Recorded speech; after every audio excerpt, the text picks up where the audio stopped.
O Lar Adventista, capítulo 81. Recreação que proporciona satisfações duradouras. O que desenvolve as mãos, a mente e o caráter. Não se obtém os maiores benefícios de exercícios que se fazem como mero esporte ou exercícios propriamente ditos. Há algum benefício derivado da permanência ao ar livre e também do exercício dos músculos, mas seja a mesma quantidade de energia empregada no cumprimento de obrigações de auxílio e o benefício será maior, sendo alcançado um sentimento de satisfação, pois tais exercícios levam consigo o senso da prestatividade e a aprovação da consciência pelo dever cumprido.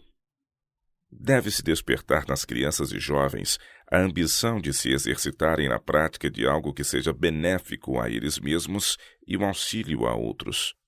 O exercício que desenvolve a mente e o caráter, que ensina as mãos a serem úteis e que prepara os jovens a assumir sua parte nos encargos da vida, é o que dá força física e ativa toda a faculdade. E há uma recompensa na atividade virtuosa, no cultivo do hábito de viver para o bem. Nenhuma recreação apenas proveitosa a si mesmos se revelará uma bênção tão grande às crianças e jovens como a que os faz úteis aos outros. Entusiastas e impressionáveis por natureza, são prontos a corresponder à sugestão. Exemplo de Jesus como jovem. A vida de Jesus foi cheia de atividade, e ele se exercitou na prática de variadas tarefas, em harmonia com sua força física e desenvolvimento. Realizando a obra que lhe estava indicada, não tinha ele tempo para participar de divertimentos estimulantes e inúteis. Não tomava parte naquilo que pudesse envenenar a moral e rebaixar o tono físico, mas foi educado no trabalho útil e até para resistir a durezas.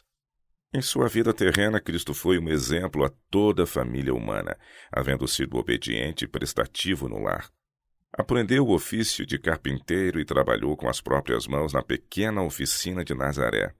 A Bíblia diz de Jesus: "E o menino crescia e se fortalecia em espírito, cheio de sabedoria, e a graça de Deus estava sobre ele." Ao trabalhar na infância e na juventude, desenvolveram-se a mente e o corpo. Ele não usou suas faculdades físicas descuidadamente, mas exercitou-as de modo a mantê-las sadias, a fim de poder fazer o melhor trabalho em cada setor. Não desejava ser falho nem mesmo no manuseio das ferramentas. Foi tão perfeito como obreiro quanto era no caráter. Por preceito e exemplo, Cristo dignificou o trabalho útil. Refrigério mediante variação no trabalho. Os rapazes devem lembrar-se de que são responsáveis por todos os privilégios que têm fruído pelo aproveitamento do tempo e pelo devido emprego de suas aptidões. Talvez indaguem: não teremos nenhum divertimento ou recreio? Havemos de trabalhar, trabalhar e trabalhar sem variação? Uma mudança no trabalho físico que severamente esteja sobrecarregando as forças pode ser muito necessária por algum tempo, a fim de que possa de novo empenhar-se no trabalho, aplicando o vigor com maior sucesso. Mas repouso total pode não ser necessário, nem mesmo ser seguido dos melhores resultados no que respeita à força física. Eles não necessitam, mesmo quando esgotados com uma determinada espécie de trabalho, desperdiçar seus preciosos momentos. Devem procurar fazer, então, alguma coisa não tão exaustiva, mas que seja uma bênção à sua mãe e irmãs, aliviando-lhes os cuidados por tomar sobre si os mais duros encargos que elas têm de levar. Podem eles encontrar aquele divertimento que brota do princípio e que lhes proporcionará a verdadeira felicidade, e seu tempo não será despendido em futilidades ou em condescendência egoísta. Seu tempo pode ser sempre empregado com proveito.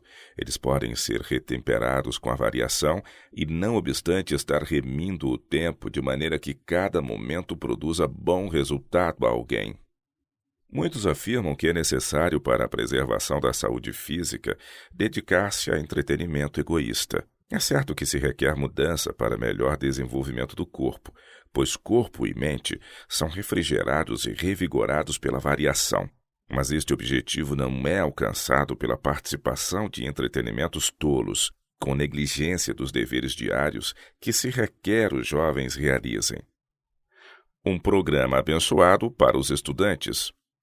Devemos educar a juventude para que exercite tanto as faculdades físicas como as mentais. O exercício saudável de todo o ser proverá uma educação a um tempo ampla e compreensiva.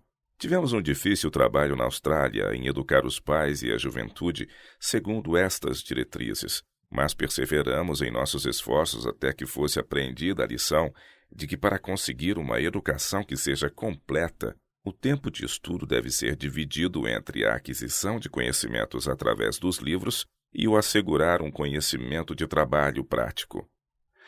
Parte de cada dia era despendida em trabalho útil, em que os estudantes aprendiam como limpar a terra, como cultivar o solo e construir casas num tempo que de outro modo teria sido despendido em jogos esportivos e outros entretenimentos. E o Senhor abençoou os estudantes que assim devotaram seu tempo a aprender lições de proveito. Deus tem provido aplicações úteis do tempo no desenvolvimento da saúde, e essas aplicações qualificarão os estudantes a serem um auxílio a si mesmos e aos outros. Em lugar de prover entretenimentos que apenas divirtam, deve-se procurar que os exercícios produzam o que é bom. A atividade missionária é um exercício ideal. Há quantidades de coisas necessárias e úteis para se fazer em nosso mundo que tornariam o exercício de entretenimento quase inteiramente desnecessário. Cérebro, ossos e músculos adquirirão solidez e força quando usados com propósito, em fazer o bem, em pensar com aplicação e imaginar planos que os levarão ao desenvolvimento das faculdades do intelecto e da força dos órgãos físicos, os quais levarão ao uso prático dos talentos dados por Deus, com que poderão glorificá-lo. É nosso dever procurar sempre fazer o bem no uso dos músculos e cérebro que Deus deu à juventude, para que possam ser úteis a outros, tornando suas cargas mais leves, consolando os tristes, animando o desencorajado, dizendo palavras de conforto ao sem esperança, desviando o espírito dos estudantes daquilo que é tolo e fútil e que muitas vezes os leva da dignidade viril e feminil para a vergonha e desventura. O Senhor deseja que a mente seja elevada, procurando canais mais altos e mais nobres de prestatividade.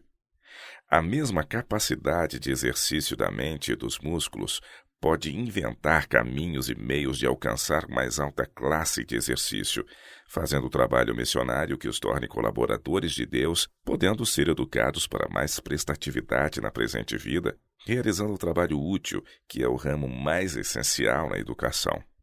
Não é esta obra que cada jovem cristão deve estar procurando fazer, isto é, trabalhar nas linhas cristãs? Tendes o auxílio de Cristo. As ideias dos estudantes se ampliarão, terão eles maior perspectiva, e as faculdades de prestatividade, mesmo em vossa vida de estudantes, estarão em constante crescimento.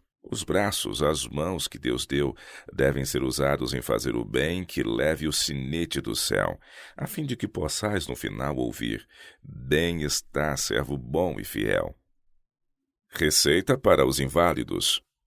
Fui instruída de que, ao ser o enfermo encorajado a deixar os seus aposentos e passar tempo ao ar livre, cuidando das flores ou fazendo algum outro trabalho leve e agradável, sua mente será desviada do eu para alguma coisa mais salutar. Exercícios ao ar livre devem ser prescritos como uma necessidade benéfica e vitalizante. Não podemos senão sentir alegria ao ouvirmos a música dos felizes pássaros e deleitar nossos olhos nos campos florescentes e verdejantes. Devemos convidar nossa mente a interessar-se em todas as coisas gloriosas que Deus para nós proveu com mão liberal. E ao refletirmos sobre esses ricos sinais de seu amor e cuidado, podemos esquecer doenças, sentir alegria e produzir melodias em nosso coração para o Senhor. Por anos tem-me sido mostrado de tempos em tempos que os enfermos devem ser ensinados que é um erro suspender todo o trabalho físico para reconquistar a saúde. Em assim procedendo, tornam-se apáticos, o sangue circula lentamente através do organismo e constantemente se torna mais impuro. Nos casos em que o paciente está em perigo de considerar sua situação pior do que é na realidade, a indolência produzirá os resultados mais infelizes. Trabalho bem regulado dá ao inválido a ideia de que não é inteiramente inútil no mundo, de que é, ao menos, de algum proveito. Isto lhe proverá satisfação, lhe dará coragem e lhe comunicará vigor, o que o vão entretenimento mental jamais poderia fazer. Provisão de Deus para o verdadeiro prazer. Deus proveu para cada um prazer que pode ser desfrutado por ricos e pobres igualmente. O prazer que se encontra no cultivo da pureza de pensamento e da ação altruísta, o prazer que vem de dizer palavras de simpatia e de praticar atos de bondade. Dos que tais atos praticam, resplandece a luz de Cristo para iluminar vidas anuviadas por muitas tristezas.